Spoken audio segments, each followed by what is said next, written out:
Regularizar um imóvel rural no Brasil, nossa, pode parecer um verdadeiro labirinto, né? Hoje, a gente vai usar o estado de Mato Grosso como um grande exemplo para desvendar uma metodologia que promete colocar ordem nesse caos. Vamos entender juntos o método quarteto fundiário.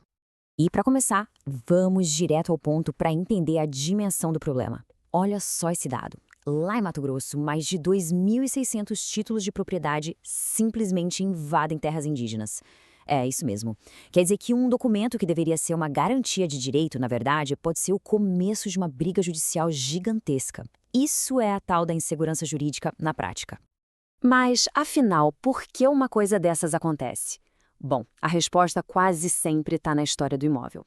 Pensa que cada propriedade tem um passado, uma certidão de nascimento, digamos assim. E quando essa história é confusa, cheia de buracos, o resultado é esse caos que a gente vê hoje. É como tentar erguer um prédio em cima de uma base que já está toda trincada. E para decifrar essa história tem um conceito que é fundamental, a cadeia dominial. A melhor forma de pensar nela é como se fosse o DNA do imóvel.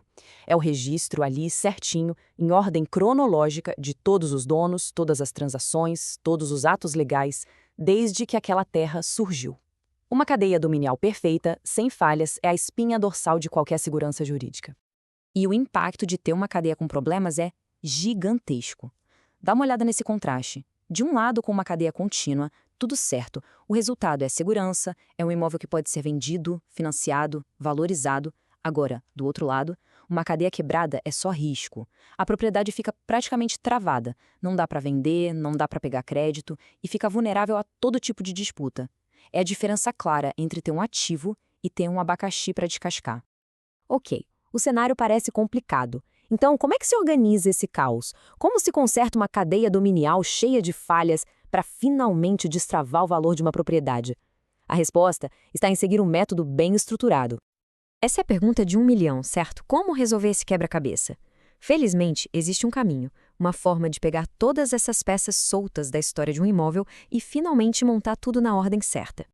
E esse caminho é o método quarteto fundiário. E olha, não é só um passo a passo, não. É uma estrutura de análise completa. Ele funciona com base em 4 pilares, que, quando analisados juntos, dão um diagnóstico preciso da situação de qualquer imóvel rural.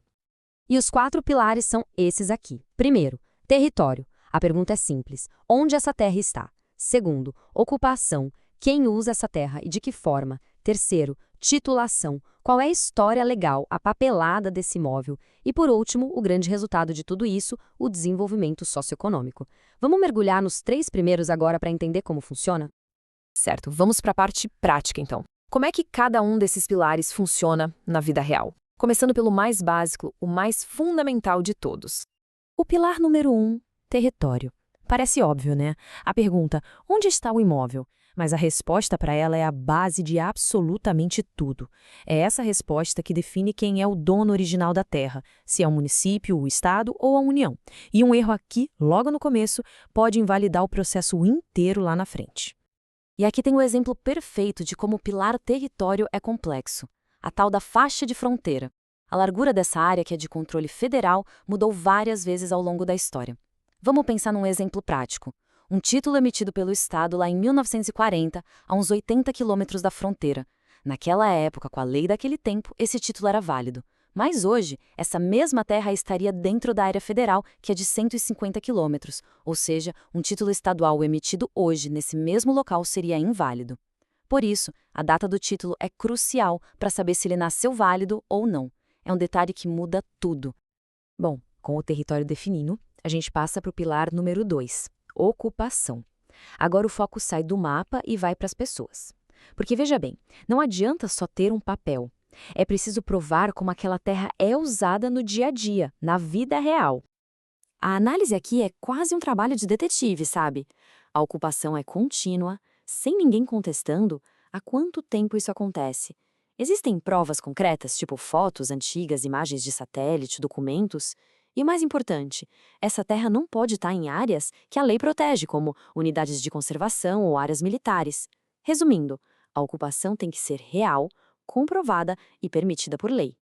E aí a gente chega no pilar 3, titulação. Aqui, o trabalho de detetive continua. Só que agora o foco são os documentos. É a hora de mergulhar nos registros, nos títulos, nas matrículas, para reconstruir a cadeia dominial e, principalmente, encontrar onde foi que ela se quebrou. E as ferramentas para essa investigação são as certidões fundiárias. Por exemplo, a certidão de legitimidade serve para confirmar se aquele título de propriedade existe mesmo lá nos arquivos do governo. Já a de legitimidade de origem vai um passo além. Ela verifica se quem emitiu o título tinha autoridade para fazer isso naquela época. Lembra daquela linha do tempo da faixa de fronteira? Pois é. E a última, para fins de uso capião, é fundamental nos processos para adquirir a propriedade pelo uso contínuo da terra. Cada certidão dessas é uma peça essencial no quebra-cabeça. Depois de passar por território, ocupação e titulação, a gente chega no grande resultado de todo esse esforço. O quarto e último pilar não é sobre analisar, mas sim sobre a transformação que uma regularização bem feita pode trazer. Esse é o pilar da virada de chave. É o momento em que um imóvel que era um ativo morto, informal, sem segurança, sem acesso a crédito, se torna um ativo vivo, um patrimônio de verdade, que pode gerar riqueza e desenvolvimento. E os benefícios se espalham, viu? Vão muito além do proprietário. Para ele, claro, significa paz de espírito e a chance de usar o imóvel como garantia num banco. Mas para o município significa mais arrecadação para investir em escolas, em hospitais, e para a economia local significa mais empregos, mais crescimento. No fim das contas, regularizar a terra é dar um empurrão no desenvolvimento de todo mundo. Para a gente fechar, fica aqui uma reflexão. Toda propriedade tem esse DNA legal que define o seu valor e a sua segurança. Conhecer essa história não é só burocracia, é a chave para proteger um patrimônio e, mais do que isso, destravar todo o potencial que ele tem.